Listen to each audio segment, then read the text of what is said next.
Welcome to another episode of The Voice, and I hope you're excited tonight to join us to listen to the story of another candidate running for public office. As you know, leading up to the election, we're trying to feature candidates so we can introduce you to some people we think you will want to know about. And tonight we have a very exciting candidate with us, Catherine Truitt, who is running for State Superintendent of Public Instruction. Catherine, welcome to the show. Thanks so much, Tammy. I'm thrilled to be here. I'm glad you're here. Well, Catherine, you devoted your life to education, and I understand that your service began in the classroom as a teacher for 10 years. So tell us about your service in the classroom. Thank you. Immediately after college, I married my college sweetheart, who was a Naval Academy grad. Oh, that's wonderful. Yeah, and we moved around a little bit, and it was about 6 months before I could start my master's degree program. I always knew I wanted to be a teacher. So I took my English degree, and we were stationed near Seattle at the time, and I enrolled at the University of Washington and earned my master's in education. Oh, great. Did my student teaching in a military community at a high school there. And then we promptly started moving around for the next decade. I've taught in lots of different settings. I helped start a parent-run private school before there were charter schools. I did that on the south side of Chicago. I've taught in the British school system when we were stationed overseas. Yeah. So a very exciting career. And then my last 3 years in the classroom were spent teaching here in North Carolina, where we came after my husband left the Navy. And I taught at West Johnston High School in Johnston County for 3 years. Oh, that's great. And what grades did you teach in West Johnston High School? I taught high school. I taught American literature, everybody's favorite. Oh, that's great. Yeah. Wonderful. Well, what a great idea to have a teacher run for Superintendent of Public Instruction. I agree. What a novel thing. So after you left the classroom, I understand that you worked with a nonprofit called the International Center for Leadership and Education. Tell us what you did there and what was your role? So I was a turnaround coach, which is a person who comes into a district and works with the teachers and the administrators and the district leadership to help turn that school around. So we're typically in high poverty schools. My projects happen to be in high poverty urban schools. So I served in Harrisburg, Pennsylvania, in Dayton, Ohio, and in Gary, Indiana. Well, I bet that's good experience for the job that you're running for now, because I know we do have some turnaround schools in the state. Definitely. Yeah, that's great. Well, Catherine, I understand that Governor Pat McCrory appointed you to be his senior advisor on education in 2015. And tell us what you did in that capacity. The senior education advisor to the governor is responsible for coordinating pretty much all facets of public education from about age 4 through to the UNC system. So I worked with our pre-K advocacy groups and the Office of Early Learning at DPI, as well as our K-12 system, our community college system, and our UNC system. Wow. So you had exposure to the whole I gamut sure of the did. educational institutions in I our sure state. did. That's exactly right. And during the time that I served with Governor McCrory, we were laser focused on a couple of things. One of them was teacher pay raises. One of the years that I was there, we gave the largest teacher pay raise in the North Carolina history. Wow. And we were the fastest growing state at the time for teacher pay raises. Now, if you listen to the mainstream media, you would think that Republicans had cut teacher pay, but that's just not the truth, is it? In fact, I can tell you, because I've researched this several times. When Governor Hunt left office in 2000, we ranked about 20th for teacher pay. And then subsequently, over the next 12 years, before the recession, we started falling in those rankings. And by the time the recession hit, we were, I believe, 38th for teacher pay. And then the recession hit. There was no money in the rainy day fund. the Democrats had to gut the education budget. And they cut teacher pay. And they froze it. I mean, my pay was frozen when I worked in Johnston County, and we've been digging out of a hole ever since. So the truth is, Republicans have given teachers some of the biggest pay raises in history. They have, yes. Yeah. But I think what's important too is that it was the tax and spend policies of Democrats leading up to the Great Recession that left no money in the rainy day fund. We are not going to gut our education budget because of what happened with COVID-19, because Republicans have built up this rainy day fund. And so what is your focus as Chancellor of Western Governors?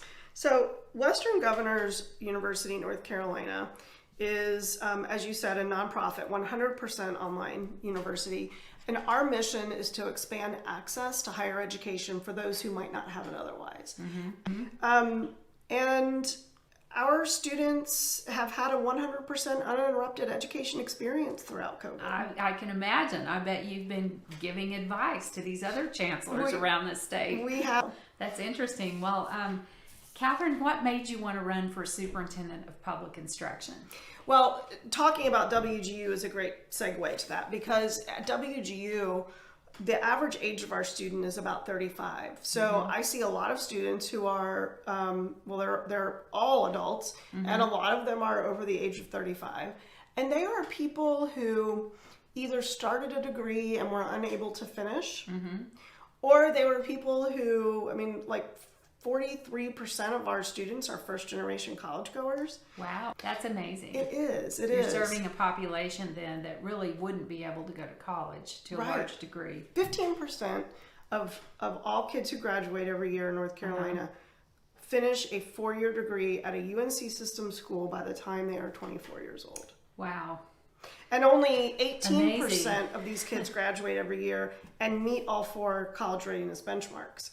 So we've got this very highest in state history graduation rate of like 86 or 87%. And yet we have counties that where only maybe 25% meet the minimum ACT score to get into a UNC system school. My goodness.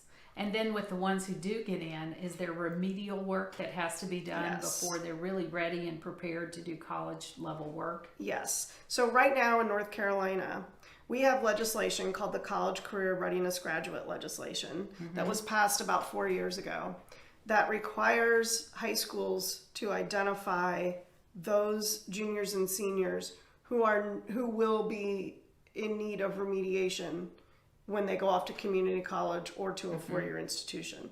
And they are one of the criteria to meet where you would be included in this legislation is a grade point average of between 2.2 and 2.8. Right now, we have 20,000 seniors in North Carolina who meet that requirement. Well, I guess if you're elected state superintendent of public instruction, you can help increase the skills of students as they're going through the K through 12 system and hopefully reduce that number of students that need remediation. That's correct. Yeah, that's great. It's great to have someone who recognizes the problems on the other end. Yeah. Yes, and that was all a long way of saying when you asked me why are you running, because I know what the problems are on the other end. We have this we have a workforce and education attainment goal that sits in legislation now in North Carolina. It's called My Future NC. And we have this goal because only 49% of 25 to 44-year-olds in North Carolina have a post-secondary credential of marketplace value. Well, it's important to have someone who is watching and listening and learning about what's wrong with the system in order to make the improvements we need to produce a great workforce. Yes, that's right. That's right. Because the purpose of 5th grade is not to get ready for 6th grade. Right. The purpose of 5th grade is to ultimately prepare you to be a productive citizen. And as conservatives, we might also say to give you the freedom to be free from government dependence. My experience at WGU has been incredibly interesting because even though we're a nonprofit, we're still in the private sector. Every other week at WGU, the senior leadership team gathers and we comb through every single line of student outcome data we have, looking at inputs and outputs. That is an incredibly private sector thing to do, isn't it? It is, yeah. And to look at incomes and outputs. yes, exactly. And I'm sure that's a new thing for the education establishment. Yes. In Raleigh especially. Yes. And while and I feel like I have this understanding now that, you know, the rest of business and industry are always trying to become more efficient and be better. And well, the data is clear. We haven't moved outcomes for kids in over 30 years in North Carolina. So we've got to look, we can't keep doing the same thing over and over and expect a different result. What a great concept. Many of our listeners don't even know what the Superintendent of Public Instruction does. Can you tell them what the job entails? In our state constitution, by the way, our federal constitution does not provide or guarantee a free public education, but our state constitution does. And in our state constitution, it reads that we are to have a state board of education and a state superintendent that oversees the administrative agency of the state board of education. The state superintendent in North Carolina has always been elected, or has been since the Civil War, is my understanding. So the fact that this role is elected is in our Constitution. And as the administrative agency of the State Board of Education, the Department of Public Instruction carries out the laws and policies of the legislature and the State Board of Education. And the state superintendent oversees the Department of Public Instruction. So K-12 education in North Carolina is about close to a $10 billion budget. And there are approximately 560 employees at the Department of Public Instruction. Wow. Let me turn to something else. In the last few years, the North Carolina Values Coalition has uncovered all sorts of curriculums that are being used in public schools across our state to do things that I would just call indoctrination. Curriculums like welcoming schools, put out by the Human Rights Campaign, which Charlotte School District is using. The Planned Parenthood sex ed curriculum that we found in Fayetteville and Cumberland. Cumberland County. The Black Lives Matter curriculum that Wake County Public Schools have just adopted, as well as a social justice curriculum that they're using in Wake County. These curriculums have actually nothing to do with core subjects. In fact, they're teaching principles like Marxism or LGBT indoctrination, and yet many parents don't even know that this is going on. They've never been asked for permission, they've never received a note from the school, and they find out when their kids bring things home from school or have questions. I actually went online today to look at the Black Lives Matter curriculum, and as soon as I saw that at its physical centerpiece on the page was a quote by Assata Shakur, the FBI. She is on the FBI's terrorist list as a most wanted for killing a state trooper. For me, I didn't need to look any further. They are including her endorsement of this curriculum.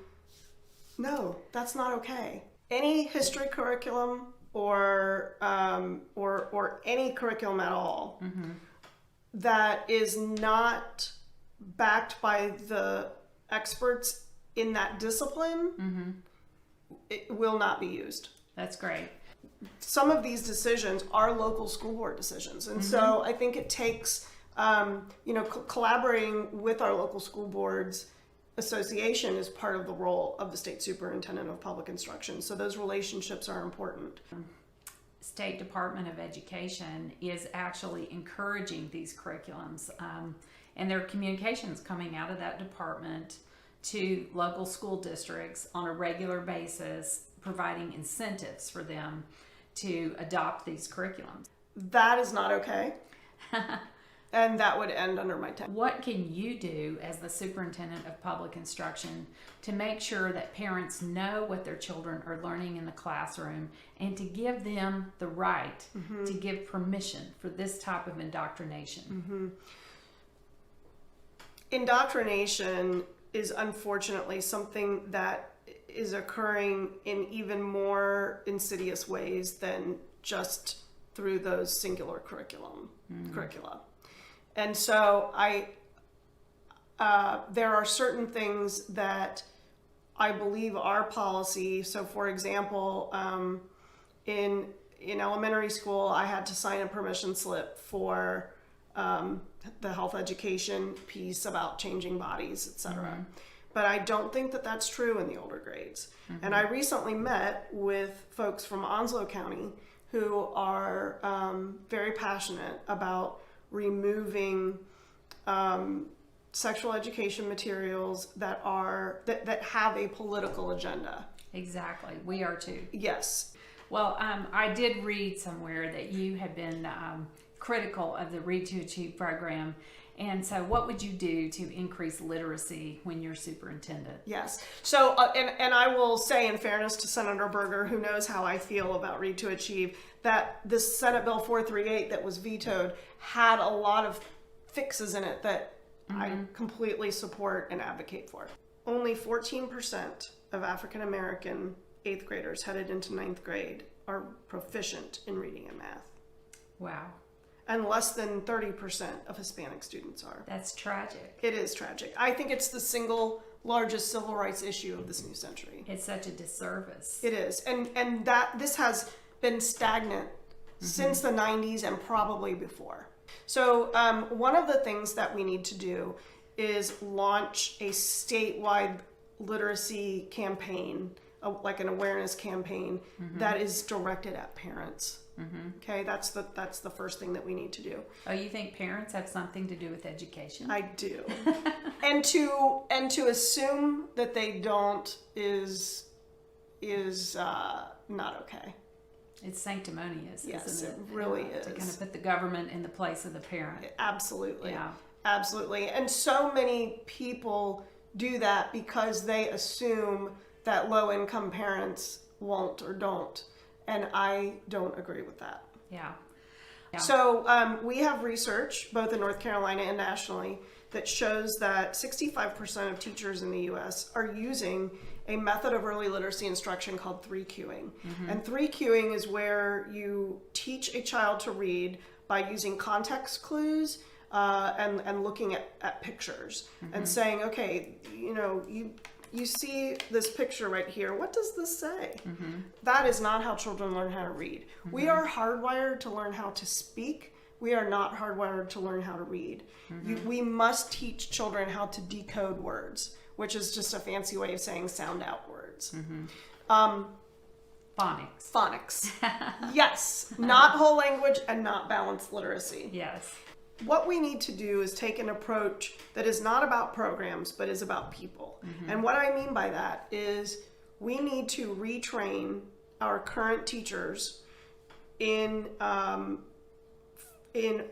phonics instruction, or otherwise known as the science of reading. Mississippi did this 5 years ago, and in 2019, they were the only state to see significant improvement in their reading scores. What are your own beliefs about school choice? For me, school choice is an umbrella term that we use to talk about the idea that it is the parents' right to choose what's best for their child, not the state's. Thank you.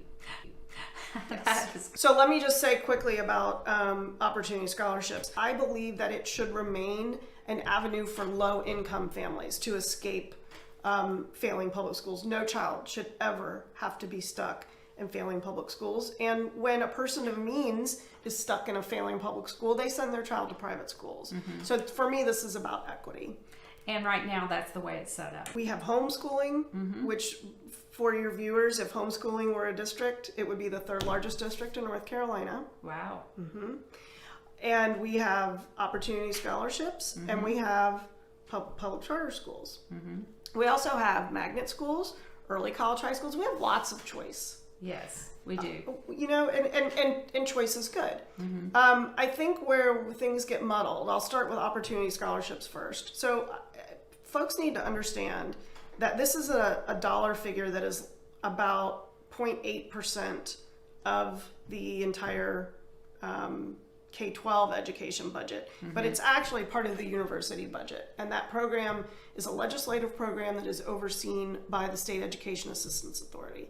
But to listen to the mainstream media, Correct. you would think it was 50% of the public education budget, right? That's exactly right. Yes. And as you and I know, money does not correlate to outcomes.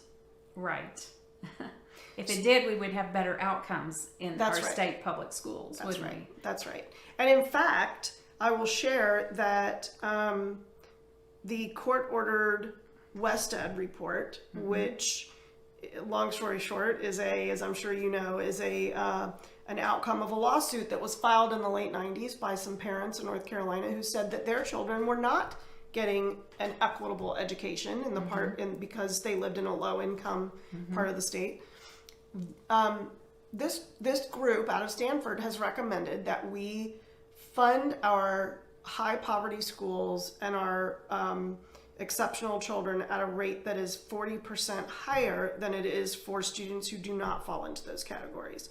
Well, we're already funding them at 33% more. Wow. So we are very close to this recommendation, but you will never hear the mainstream media say that. I've never heard anyone say that except you. Yep. There is no disputing this data.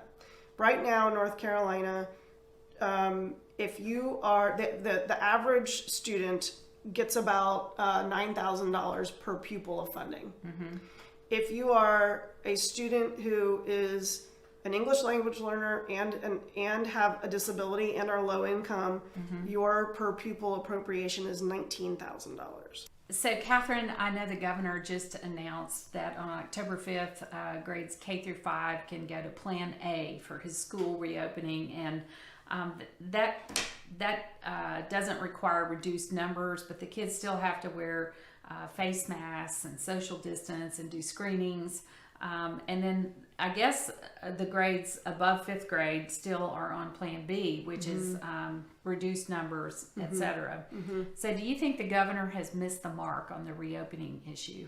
I think he missed the mark over the summer when he delayed providing guidance that he put himself in the situation of having to provide when he shut down the schools without consulting the Council of State. So I think that I think that he really did create a great period of uncertainty during July and August. And I think that my preference was that he put Plan A on the table for all schools, including high schools, because we do have lots of small, middle, and high schools around the state that can open perfectly well and do it safely. These schools in rural areas don't understand why they're still shut down. Correct. Yeah. And I do understand that K-5 is our most vulnerable group, but we're going to see and are seeing just incredible fallout from our teenagers. I agree. At the end. Your opponent, Jen Mangrum, looks like she's a far left radical. I mean, she's been endorsed by Lillian's List and Emily's List, which are pro-abortion groups. What does that have to do with being superintendent? She's been endorsed by the Durham People's Alliance, the Sierra Club, the NCAE, etc. And you, on the other hand, have the support of conservatives. So tell me a little bit about where your support is coming from. My support is coming from people who know that students need to be at the center of every conversation we have about education and education reform. My support is coming from the Police Benevolent Association. That's great. My support is coming from the State Employees Association, who has never endorsed a Republican in this role. When I speak to moms groups, they they often say to me, gosh, we didn't even know about this role. And then, you know, we will definitely support you. And Literacy Moms NC is a group that is supporting me. Great. Wake County, the organization that was just founded a couple of weeks ago called Open Our Schools Safely in Wake County, they're supporting me. That's wonderful.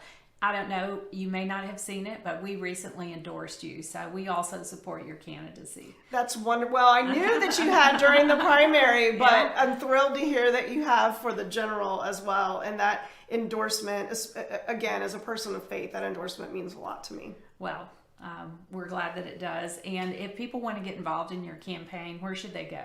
They should go to catherinetruitt.com. Okay, great. And I would ask also that they join my Facebook group. That would be a huge help. Great. So thank you. And I just wanted to thank you tonight for being with us on The Voice, Catherine. It's been a real pleasure getting to know you and getting to hear more about what you want to do when you're superintendent of public instruction. And we wish you the very best in your election. Thank you so much, Tammy. I enjoyed our talk. You're welcome. Well, if you enjoyed tonight's program, I encourage you to go to our website, ncvalues.org, to look at past programs and see some other candidates that you'll probably be interested in. And I also encourage you to go to ncvalues.org/celebration so you can buy your tickets for our 2020 celebration of Carolina Values, which will be held on October the 8th at 7:30 p.m. And it's virtual, so you can watch from home. I hope you'll join us. Thank you and good night.